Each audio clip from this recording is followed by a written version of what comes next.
जय हिंद, वंदे मातरम। स्वागत है आप सभी का फ्री एग्जाम जो यूट्यूब चैनल पर। दोस्तों, अगर आप यूपी एनएम का एग्जाम देने जा रहे तो ये आज आपके लिए 100 प्रश्नों का शानदार प्रैक्टिस सेट होने वाला है, जिसमें हमने केवल उन्हीं प्रश्नों को शामिल किया है जो निश्चित ही आपके एग्जाम में पूछे जाएंगे। तो आपको सेशन में अंत तक बने रहना है और अंत में कमेंट करके बताना है कि 100 प्रश्नों में आपसे कितने प्रश्न सही हुए। तो चलिए सेशन को प्रारंभ करते हैं। उससे पहले अगर आप चैनल पर नए हैं तो चैनल को सब्सक्राइब करके बेल आइकन को जरूर प्रेस कर लें। पहला शानदार प्रश्न आपके स्क्रीन पर है। पूछा गया है कि गर्भावस्था में एचबी का न्यूनतम स्तर कितना होना चाहिए। गर्भावस्था में एचबी का न्यूनतम स्तर कितना होना चाहिए। तो इसका जो राइट आंसर होने वाला है कितना हो जाएगा, तो याद रखेंगे 11 ग्राम प्रति डेल कितना होगा। तो 11 ग्राम प्रति डेल जरूर याद रखेंगे, गलती नहीं करेंगे। जब क्लास प्रारंभ हो तो आप अपनी कॉपी पर 1 से लेकर के और 100 तक लिख लीजिए। जो प्रश्न सही हो उसके आगे सही का टिक और जो गलत हो उसके आगे गलत का टिक लगाइए। फिर अंत में जरूर ऐड करके बताएं कि कितने प्रश्न आपसे सही होते हैं। 100 प्रश्नों में आपको कितने प्रश्न आते थे। दूसरा प्रश्न है, गर्भवती महिला को आयरन फोलिक एसिड कितने दिन दिया जाता है। गर्भवती महिला को आयरन फोलिक एसिड कितने दिन दिया जाता है। याद रखेंगे सही उत्तर जो होगा सी ऑप्शन होगा। क्या? तो सी ऑप्शन का चयन जिसने भी किया है राइट आंसर हो जाएगा। 180 दिन लगाएंगे आप। तीसरा प्रश्न है, टीटी की दूसरी डोज पहली डोज की कितने सप्ताह बाद दी जाती है। तो जो सही उत्तर इसका होने वाला है कितना हो जाएगा, 2, 3, 4 या फिर 6। तो आप लगाएंगे कितने सप्ताह बाद, तो 4 इसका राइट आंसर होगा। कितना? तो 4 सप्ताह जरूर याद रखेंगे। गर्भावस्था बात करेंगे, गर्भावस्था की अवधि होती है 260 दिन, 270 दिन, 280 दिन, 290 दिन। आपको बताना है कि गर्भावस्था की अवधि होती है, गर्भावस्था की अवधि कितनी होती है। तो 280 दिन राइट आंसर है। कितना? तो 280 दिन। पांचवा प्रश्न है, कम जन्म वजन किसे माना जाता है। कम जन्म वजन किसे माना जाता है। 2 केजी से कम, 2.2 केजी से कम, 2.5 केजी से कम, 3 केजी से कम। तो आप बताएंगे कि कम वजन किसे माना जाता है। कम वजन माना जाता है 2.5 यानी कि 2.5 किलो से कम जो बच्चे होते हैं उनका जो वजन होता है इनका कम वजन माना जाता है। छठवां प्रश्न है, विटामिन डी की कमी से होता है scurvy rickets very very pellagra. Vitamin D की कमी से क्या होता है। आपको बताना है विटामिन डी की कमी से क्या होता है। ये विटामिन डी की कमी से क्या होता है। विटामिन डी की कमी से रिकेट्स हो जाएगा। विटामिन सी से स्कर्वी, विटामिन बी से वेरी वेरी। तो गलती नहीं करना है, जरूर याद रखना है। सातवां प्रश्न है, शिशु को जन्म के कितने घंटे भीतर स्तनपान कराना चाहिए। 24 घंटे, 12 घंटे, 6 घंटे या फिर 1 घंटे। तो शिशु को जन्म के कितने घंटे के भीतर स्तनपान कराना चाहिए। तो 1 घंटे के भीतर। क्या होगा सही उत्तर, तो 1 घंटा हो जाएगा। बीसीजी टीका कहां लगाया जाता है। दाहिने हाथ, बाएं हाथ, जांघ या फिर कंधा। तो बीसीजी का टीका कहां लगाया जाता है। तो ये बाएं हाथ में। कहां पर, तो बाएं हाथ में लगाया जाता है बीसीजी का टीका। अगला है, नवजात का सामान्य तापमान कितना होता है। नवजात का सामान्य तापमान कितना होगा। तो जो सही उत्तर इसका होने वाला है, नवजात का सामान्य तापमान कितना, तो 36.5 से 37.5 इसका राइट आंसर हो जाएगा। प्रसव के बाद होने वाला अत्यधिक रक्तस्राव कहलाता है एनीमिया, सेप्सिस, पीपीएच या फिर शॉक। तो प्रसव के बाद होने वाला अत्यधिक रक्तस्राव क्या कहलाएगा, क्या कहलाएगा। तो याद रखेंगे पीपीएच इसका राइट आंसर हो जाएगा। अगला है, परिवार नियोजन में प्रॉपर्टी कितने वर्ष तक प्रभावी है। 3, 5, 7 या फिर 10। तो सही उत्तर इसका होने वाला है कितना, 10 वर्ष हो जाएगा। कितना, तो 10 वर्ष राइट आंसर होगा। ओआरएस में कौन सा घटक नहीं होता है। Glucose, sodium, potassium, calcium. तो ओआरएस में कौन सा घटक नहीं होता है। तो ओआरएस में कौन सा घटक नहीं होगा, तो कैल्शियम नहीं होगा। क्या नहीं होगा, तो कैल्शियम सही उत्तर हो जाएगा। और आप लोग डेली हमारे साथ जुड़िए, चैनल को जरूर सब्सक्राइब करना है, वीडियो को लाइक करना है। शिशु को पहला विटामिन ए ड्रॉप कब दिया जाता है। जन्म पर, 6 सप्ताह, 9 माह या फिर 1 वर्ष। तो शिशु को पहला विटामिन ए ड्रॉप कब दिया जाता है। कब दिया जाता है, याद रखेंगे 9 माह पर। कब, तो 9 माह शिशु को पहला विटामिन ए ड्रॉप कब दिया जाता है। तो 9 माह। एक सूचना आपको देनी है, अगर आप एग्जाम देने जा रहे हैं तो हम आपको एक दो दिन में जो है टेलीग्राम चैनल पर 1000 प्रश्नों का फ्री पीडीएफ प्रोवाइड करवाने वाले हैं आपके एएनएम एग्जाम को लेकर के। तो आप लोग ज्वाइन हो जाना, उन 1000 प्रश्नों का आपको रिवीजन करके जाना है। कहाँ मिलेगा? तो टेलीग्राम चैनल पर, लिंक डिस्क्रिप्शन बॉक्स में है, या फिर आप टेलीग्राम पर जाएंगे, सर्च कर लेंगे फ्री एग्जाम जोन, चैनल मिल जाएगा, ज्वाइन हो जाना। वहां पर आपको 1000 प्रश्नों का पीडीएफ मिलने वाला है, उसको आप बार बार रिवाइज करके ही एग्जाम हॉल में जाना है, निश्चित ही आपको सफलता प्राप्त होगी।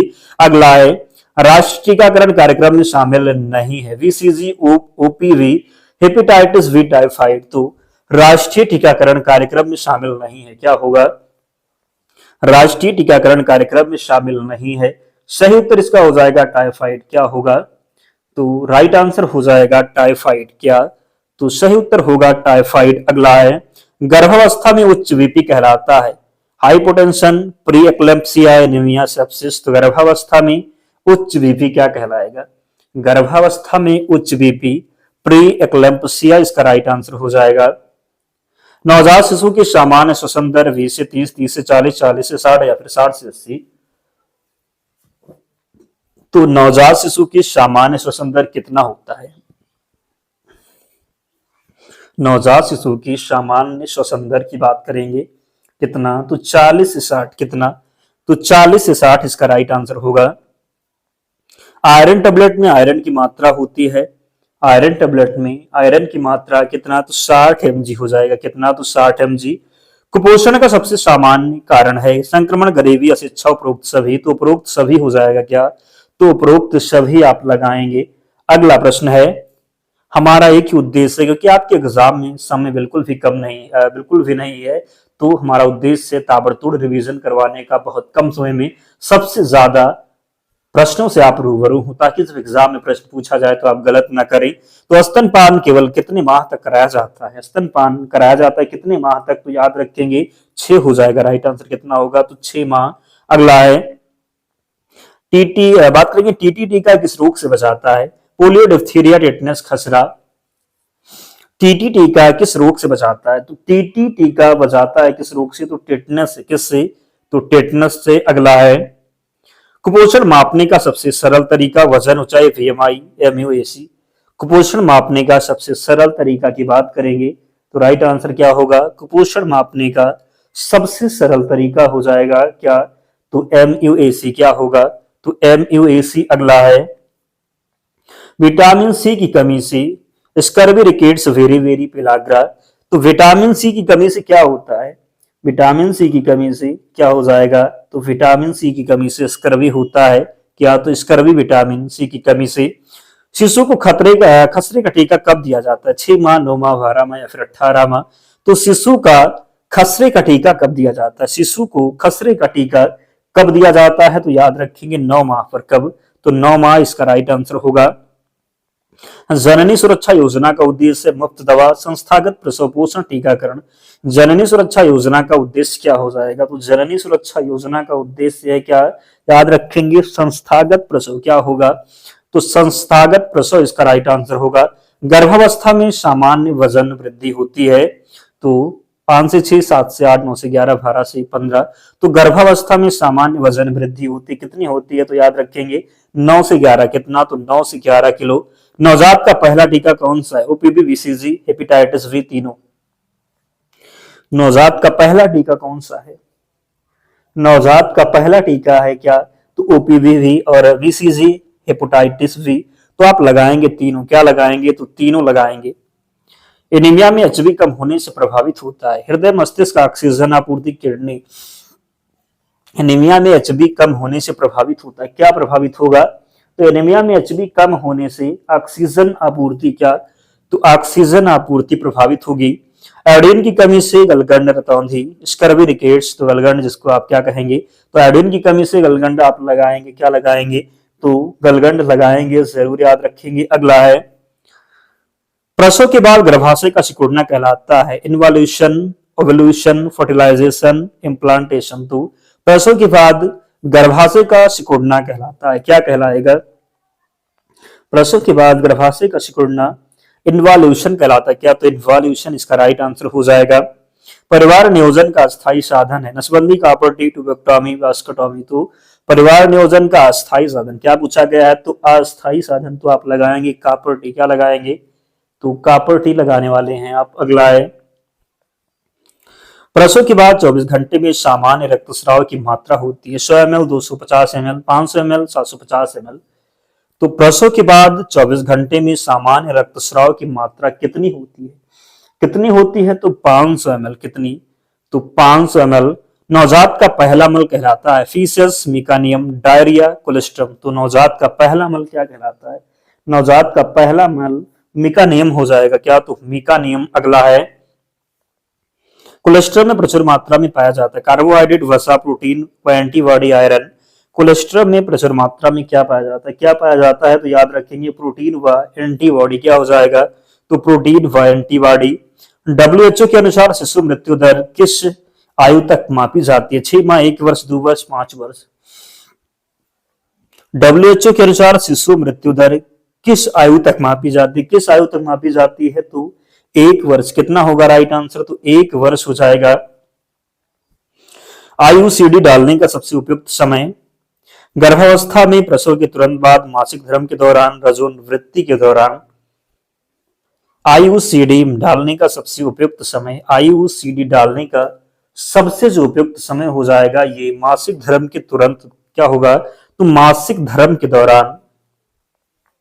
IUCD डालने का सबसे उपयुक्त समय मासिक धर्म के दौरान। ANM का मुख्य कार्य क्षेत्र शल्य चिकित्सा, प्राथमिक स्वास्थ्य सेवाएं। क्या हो जाएगा राइट आंसर, तो प्राथमिक स्वास्थ्य सेवाएं। विटामिन B1 की कमी से वेरी वेरी आप लगाएंगे। अगला है, पल्स पोलियो कार्यक्रम का उद्देश्य खसरा, टीबी नियंत्रण, पोलियो उन्मूलन, डेंगू नियंत्रण। पल्स पोलियो कार्यक्रम का उद्देश्य क्या है, तो पल्स पोलियो कार्यक्रम का उद्देश्य है क्या, तो पोलियो उन्मूलन। क्या हो जाएगा, तो पोलियो उन्मूलन राइट आंसर है। गर्भावस्था में सूजन, एडामा किसका लक्षण हो सकता है, एनीमिया, प्री एक्लम्प्सिया, मधुमेह, टीबी। तो गर्भावस्था में सूजन किसका लक्षण हो सकता है, गर्भावस्था में सूजन किसका लक्षण हो सकता है, तो याद रखेंगे प्री एक्लम्प्सिया। क्या होगा, तो प्री एक्लम्प्सिया इसका राइट आंसर हो जाएगा। अगला है, नवजात में नाभि की देखभाल का सही तरीका, पट्टी बांधना, तेल लगाना, साफ व सूखा रखना, बार बार ढकना। नवजात में नाभि की देखभाल का सही तरीका क्या हो जाएगा, याद रखेंगे साफ व सूखा रखना। क्या, तो साफ व सूखा रखना। और अगर हम आपके लिए इतनी मेहनत कर रहे हैं तो आपका भी कर्तव्य बनता है कि आप लोग भी सपोर्ट करें ताकि हमारा भी मोटिवेशन बना रहे, हम आपके लिए निरंतर मेहनत कर सकें। तो जिन्होंने अब तक वीडियो को लाइक नहीं किया है, निवेदन है आप सभी से जल्दी से वीडियो को लाइक कर दीजिए और चैनल को जरूर सब्सक्राइब करना। एक प्यारा सा कमेंट करके आपको बताना है कि सेशन कैसा लगा, तो वीडियो जरूर लाइक करें, चैनल को सब्सक्राइब करना है। टीबी की पहचान के लिए प्रयोग होता है, क्या प्रयोग होता है, तो टीबी की पहचान के लिए मेंटॉक्स टेस्ट। क्या हो जाएगा, तो मेंटॉक्स टेस्ट इसका राइट आंसर होगा। गर्भावस्था में फोलिक एसिड का मुख्य लाभ वजन बढ़ाना, न्यूरल ट्यूब दूध से बचाव, बीपी नियंत्रित करना, शुगर कम करना। गर्भावस्था में फोलिक एसिड का मुख्य लाभ क्या है, गर्भावस्था में फोलिक एसिड का जो मुख्य लाभ हो जाएगा ये न्यूरल ट्यूब दूध से बचाना। क्या होगा, तो न्यूरल ट्यूब दूध से बचाना। अगला है, शिशु में डिहाइड्रेशन का पहला लक्षण बुखार, प्यास, आंख धंसना, पेशाब कम होना। तो शिशु में डिहाइड्रेशन का पहला लक्षण, शिशु में डिहाइड्रेशन का पहला लक्षण हो जाएगा क्या, तो प्यास। क्या होगा, तो सही उत्तर तो प्यास। अगला है, राष्ट्रीय एनीमिया मुक्त भारत कार्यक्रम लक्ष्य मातृ मृत्यु घटाना, एनीमिया की रोकथाम, टीकाकरण, पोषण वितरण। तो राष्ट्रीय एनीमिया मुक्त भारत कार्यक्रम का लक्ष्य क्या है, राष्ट्रीय एनीमिया मुक्त भारत कार्यक्रम का लक्ष्य जो हो जाएगा ये एनीमिया की रोकथाम। क्या होगा, तो एनीमिया की रोकथाम जरूर याद रखेंगे। अगला है, सामान्य प्रसव में गर्भाशय का खुलना लगभग 5 सेंटीमीटर, 7 सेंटीमीटर, 10 सेंटीमीटर, 12 सेंटीमीटर। तो सामान्य प्रसव में गर्भाशय का खुलना लगभग क्या होगा, तो क्या हो जाएगा, तो 10 सेंटीमीटर। कितना, तो 10 सेंटीमीटर। शिशु का सिर जन्म के समय बड़ा होने का कारण, तो सही उत्तर हो जाएगा फॉन्टेनल खुले होना। शिशु का सिर जन्म के समय बड़ा होने का जो कारण है ये फॉन्टेनल खुले होना। गर्भावस्था में उल्टी अधिक होने पर कहलाता है एनीमिया, हाइपर एमेसिस, सेप्सिस, टॉक्सिमिया। गर्भावस्था में उल्टी अधिक होने पर कहलाता है, क्या कहलाता है? तो याद रखेंगे, इसको हम कहेंगे क्या? तो हाइपर एमेसिस हो जाएगा सही उत्तर। नेक्स्ट है, ओआरएस का उपयोग होता है बुखार में, खांसी में, दस्त में या फिर एनीमिया में। तो ओआरएस का जो उपयोग होता है आपको पता है किसमें? तो दस्त में। किसमें? तो दस्त में। विटामिन के की कमी से हड्डी कमजोर, खून का थक्का न बनना, आंख की समस्या या फिर दांत खराब। तो आप बताएंगे कि विटामिन के की कमी से तो खून का थक्का ना बनना। जब विटामिन के की कमी होगी तो क्या होगा? खून का थक्का नहीं जमेगा। नेक्स्ट है, शिशु का टीकाकरण कार्ड दिया जाता है। शिशु का टीकाकरण कार्ड दिया जाता है स्कूल में, अस्पताल में, जन्म के समय।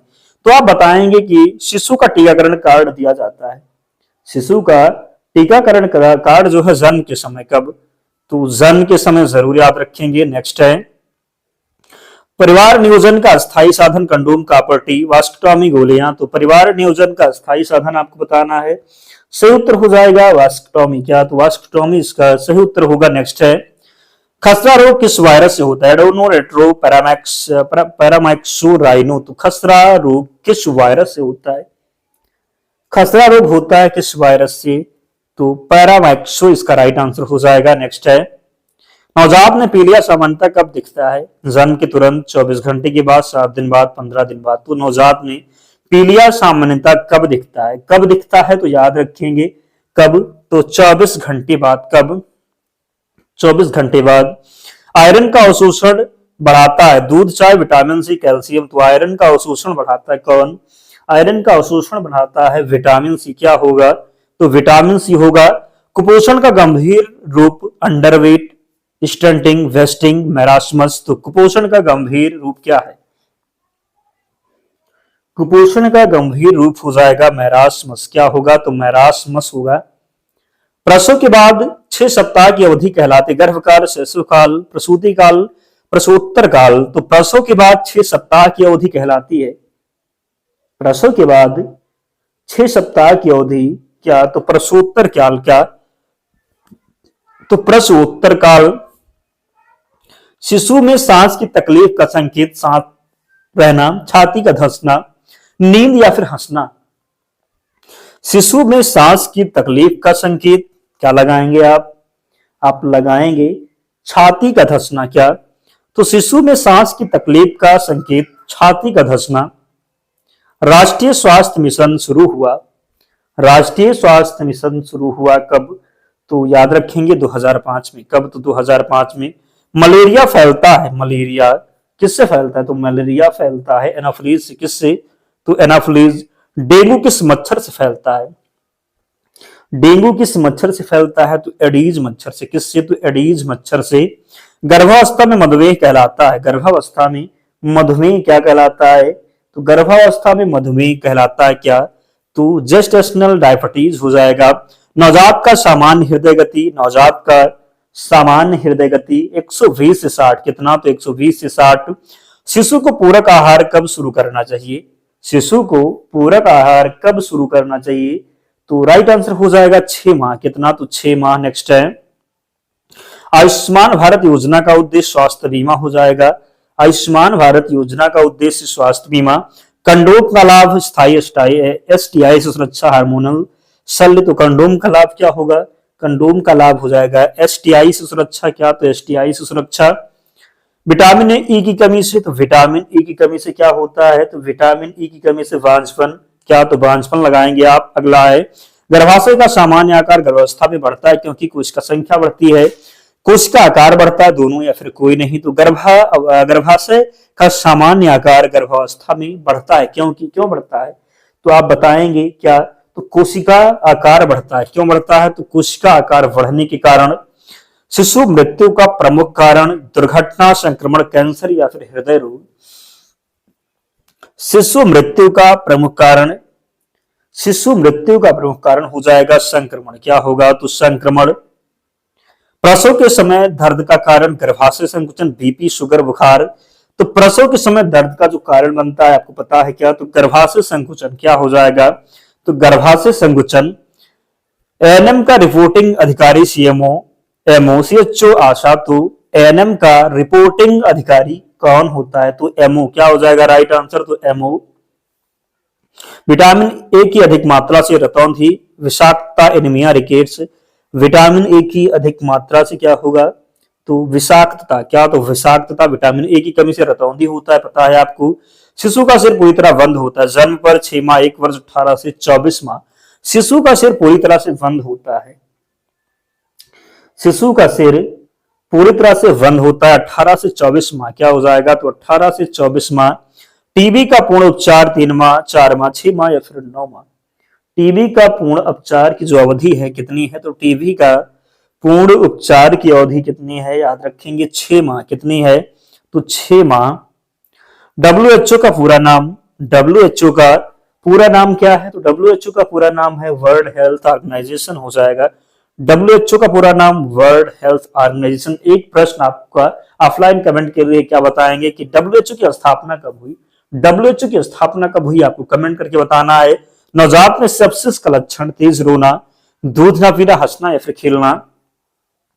तो नवजात में सेप्सिस का लक्षण क्या हो जाएगा?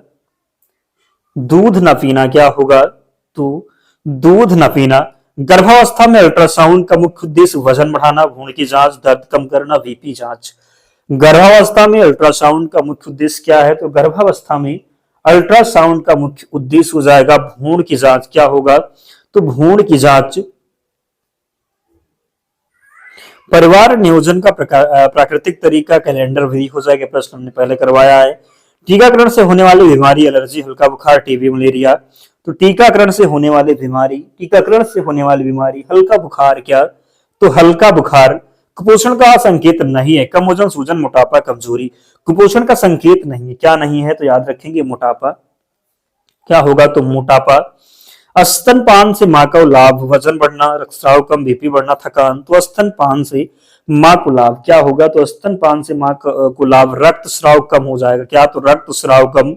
नवजात में तापमान कम होना कहलाता है हाइपरथर्मिया, हाइपोथर्मिया, बुखार, स्वाद। तो नवजात में तापमान कम होना कहलाता है, नवजात में तापमान कम होना। क्या? तो हाइपोथर्मिया। क्या कहलाएगा? तो हाइपोथर्मिया। गर्भावस्था में कैल्शियम की शुरुआत 200 mg, 400, 600 या फिर 1000। तो गर्भावस्था में कैल्शियम की शुरुआत क्या हो जाएगा? Right answer 1000 mg। कितना? तो 1000 mg। नेक्स्ट है एएनएम का कार्य नहीं है टीकाकरण, प्रसव सहायता, सर्जरी, स्वास्थ्य से अच्छा। तो एएनएम का कार्य क्या नहीं है? एएनएम का कार्य नहीं है सर्जरी। क्या नहीं है? तो एएनएम का कार्य सर्जरी नहीं है। विटामिन बी12 की कमी से मेगालोब्लास्टिक एनीमिया, स्कर्वी, रिकेट्स, फ्लाग्रा। तो विटामिन बी12 की कमी से क्या होता है? क्या होता है? तो मेगालोब्लास्टिक एनीमिया हो जाएगा। नेक्स्ट है मलेरिया नियंत्रण में उपयोग, डीडीटी छिड़काव, ओआरएस, टीटी, वीसीजी। मलेरिया नियंत्रण में उपयोग क्या होगा? मलेरिया नियंत्रण में उपयोग हो जाएगा डीडीटी छिड़काव। क्या होगा? तो डीडीटी छिड़काव यहां पर राइट आंसर होगा।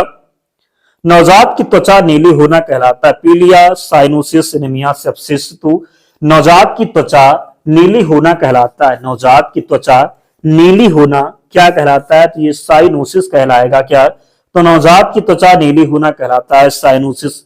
गर्भावस्था में धूम्रपान का प्रभाव लाभकारी, कोई असर नहीं, एलवीडब्ल्यू, बीपी कम। तो गर्भावस्था में धूम्रपान का प्रभाव क्या हो जाएगा? गर्भावस्था में धूम्रपान का प्रभाव एलवीडब्ल्यू हो जाएगा। अगला है शिशु को पानी कब देना चाहिए? शिशु को पानी कब देना चाहिए? तो 6 माह के बाद। कब? तो 6 माह के बाद। टीकाकरण में कोल्ड चैन का अर्थ है दवा ठंडी रखना, रोग नियंत्रण, रिपोर्टिंग, भंडारण। तो टीकाकरण में कोल्ड चैन का अर्थ क्या होगा? टीकाकरण में कोल्ड चैन का जो अर्थ है दवा ठंडी रखना। क्या? तो दवा ठंडी रखना। एएनएम दिवस मनाया जाता है 5 मई, 12 मई, 21 जून, 2 अक्टूबर। तो एएनएम दिवस कब मनाया जाता है? एएनएम का दिवस जो है कोई नहीं, नर्स दिवस को ही हम एएनएम दिवस के रूप में कह सकते हैं। तो कब मनाया जाता है? तो याद रखेंगे क्या होगा राइट आंसर? तो 12 मई हो जाएगा। क्या? तो 12 मई सही उत्तर होगा। अगला है गर्भावस्था में बीपी बढ़ने से खतरा, एनीमिया, दौरा, दस्त, खांसी। तो गर्भावस्था में बीपी बढ़ने से खतरा क्या होगा? तो याद रखेंगे दौरा। क्या? तो सही उत्तर होगा दौरा। नवजात का सामान्य वजन 2.5 से कितना हो जाएगा? तो नवजात का जो सामान्य वजन है ये 2.5 से 3.5 kg। नेक्स्ट है विटामिन ए की खुराक शिशु को दी जाती है मुंह से, इंजेक्शन से, ड्रॉप से या फिर आईवी से। तो बताएंगे कि विटामिन ए की खुराक शिशु को दी जाती है, विटामिन ए की खुराक शिशु को ड्रॉप से दी जाती है। किससे? तो ड्रॉप से। एचआईवी की पुष्टि के लिए विडाल, एलिसा, एक्सरे, सीटी। तो एचआईवी की पुष्टि के लिए क्या होगा? तो एचआईवी की पुष्टि के लिए एलिसा हो जाएगा। क्या होगा? तो एलिसा। गर्भावस्था में सुरक्षित व्यायाम, दौड़, योग, चलना, भार उठाना, तैराकी कठिन। बताएंगे आपकी गर्भावस्था में सबसे सुरक्षित व्यायाम क्या होगा? गर्भावस्था में सबसे सुरक्षित व्यायाम जो है ये क्या होगा? तो क्या? तो योग, चलना हो जाएगा इसका राइट आंसर। नेक्स्ट है कुपोषण में सूजन वाला प्रकार, मैरास्मस, क्वासिकोर, स्टंटिंग, अंडरवेट। कुपोषण में सूजन वाला प्रकार, तो कुपोषण में सूजन वाला प्रकार जो हो जाएगा ये क्वासिकोर हो जाएगा। क्या? तो क्वासिकोर। प्रसव के बाद गर्भाशय संकुचन बढ़ता है, ऑक्सीटोसिन, इंसुलिन, थायरॉक्सिन, एड्रेनल। तो सही उत्तर जो होने वाला है राइट आंसर जाएगा ऑक्सीटोसिन के साथ। किसके साथ? तो ऑक्सीटोसिन। शिशु को डीपीटी टीका कितनी बार लगता है? शिशु को डीपीटी टीका कितनी बार लगता है? कितनी बार लगता है? तो 3 बार। कितनी बार? तो 3 बार। एएनएम का सबसे महत्वपूर्ण रजिस्टर क्या है? तो एएनएम का सबसे महत्वपूर्ण रजिस्टर हो जाएगा जन्म मृत्यु। नेक्स्ट है डॉक्टर्स दिवस कब मनाया जाता है? 30 जुलाई, 1 जुलाई, 12 मई, 8 अगस्त। तो डॉक्टर्स दिवस मनाया जाता है कब? तो डॉक्टर्स दिवस मनाया जाता है कब? डॉक्टर्स दिवस मनाया जाएगा कब? मनाया जाएगा तो 1 जुलाई को। कब? तो 1 जुलाई को। दोस्तों 100 प्रश्न थे, आप लोग कमेंट कीजिए और बताइए कि 100 प्रश्नों में आपका स्कोर क्या रहा, कितने प्रश्न आप सही कर पाए, जरूर कमेंट करके बताएं। और पीडीएफ पता है आपको कहां मिलेगी? टेलीग्राम चैनल का लिंक डिस्क्रिप्शन बॉक्स में। और 1000 प्रश्नों का अगर पीडीएफ चाहते हैं टेलीग्राम पर तो कमेंट करके जल्दी जल्दी से बताना, और जल्दी से लाइक का जो आंकड़ा है आप 500 के पार कर दीजिएगा। आपको अपलोड 1000 प्रश्नों की पीडीएफ टेलीग्राम चैनल पर मिल जाएगी। वो जो प्रश्नों का माध्यम होगा वन लाइनर होगा, बस आपको रिवीजन करना होगा। तो जल्दी से टेलीग्राम चैनल से ज्वाइन हो जाइए। तो मिलते हैं नेक्स्ट वीडियो में, तब तक पढ़ते रहिए, ध्यान रखिए अपना, स्वस्थ सुरक्षित रहिए। जय हिंद।